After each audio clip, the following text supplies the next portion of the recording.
I'm sure that, like many of us, we all read the newspapers. And I wonder whether you read the Chronicle today.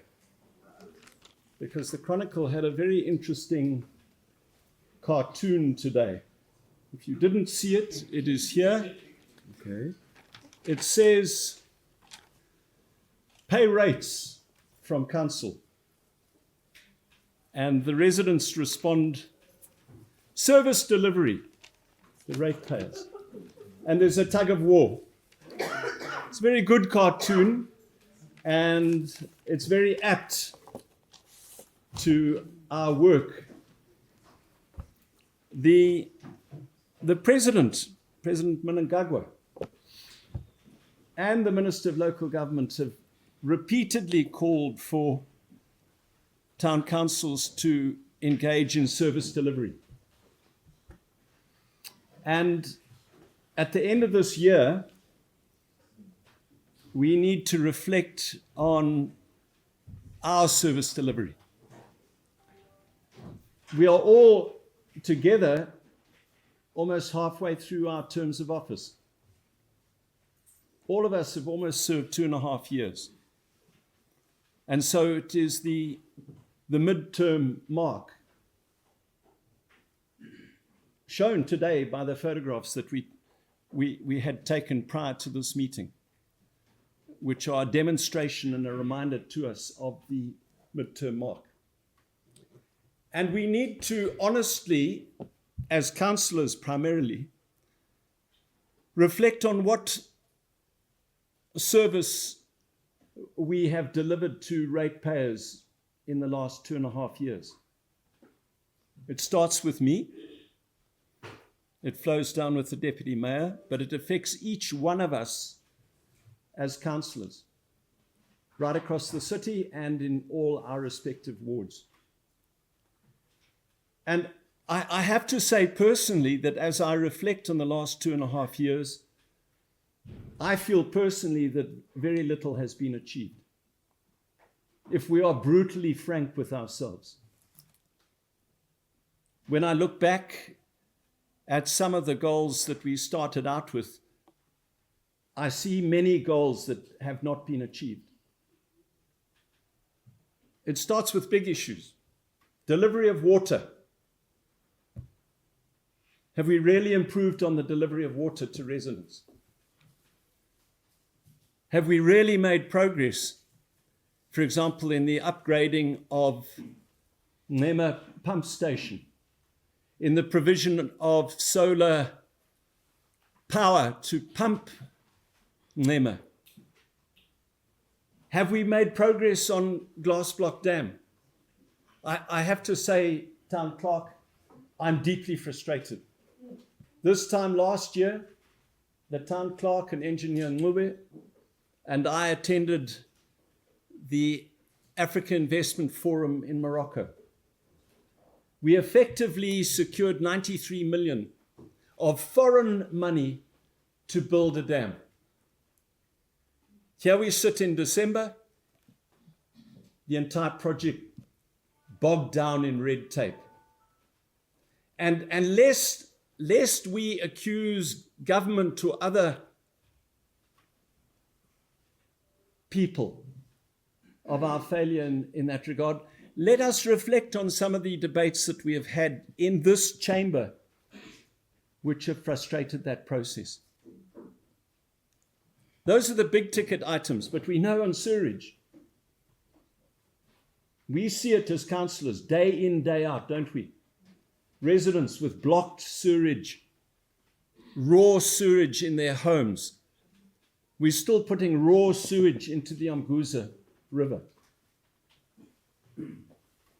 And it applies to other things. A year ago, the University of Toronto wrote to us and offered to provide us with cutting-edge technology to use satellite technology to identify the size of houses so that they could be used for valuation purposes.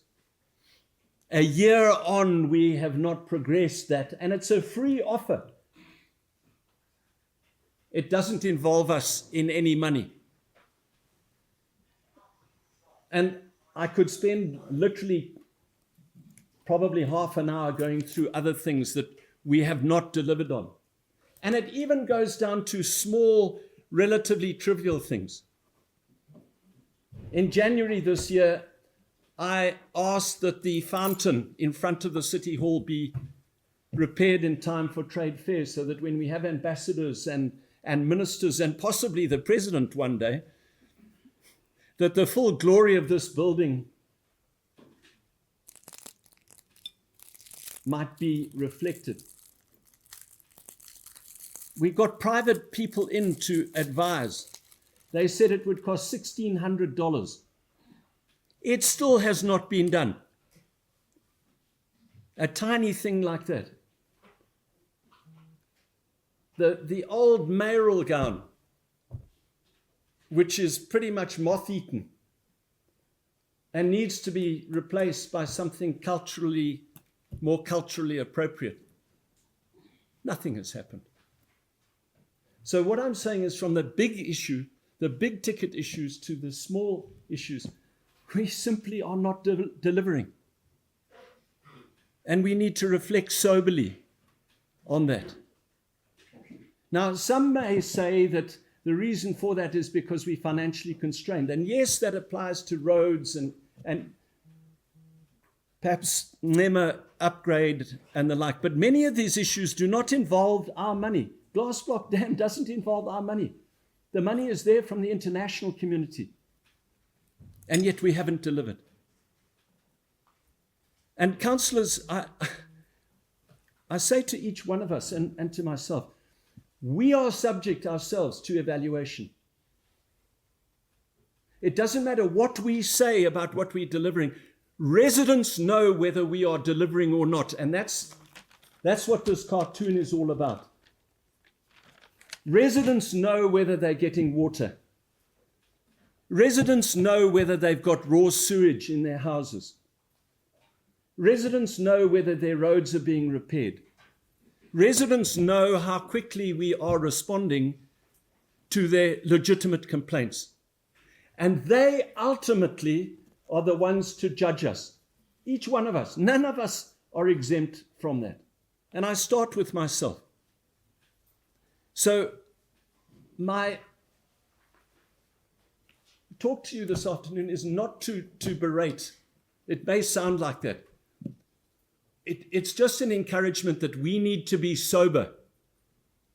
We need to reflect on what we have actually delivered. Next week, we are going to Zishavani, and we're planning the next 5 years.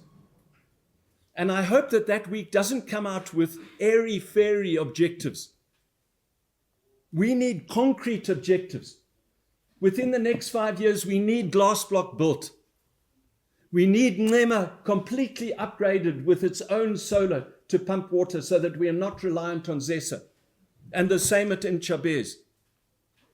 We need all of our 8 sewage plants rehabilitated within the next 5 years. And the list goes on. Concrete goals that we can strive towards and that residents can judge us by. That is service delivery. Doesn't matter what we say it is. That is service delivery. So my urge to you as we reach the end of this year, let us recommit ourselves, each one of us, irrespective of what has happened, irrespective of our backgrounds, irrespective of what political party we represent. We now need to work constructively together, all of us, town clerk, management, councillors, to deliver to residents. Otherwise, we will all be judged severely. Thank you.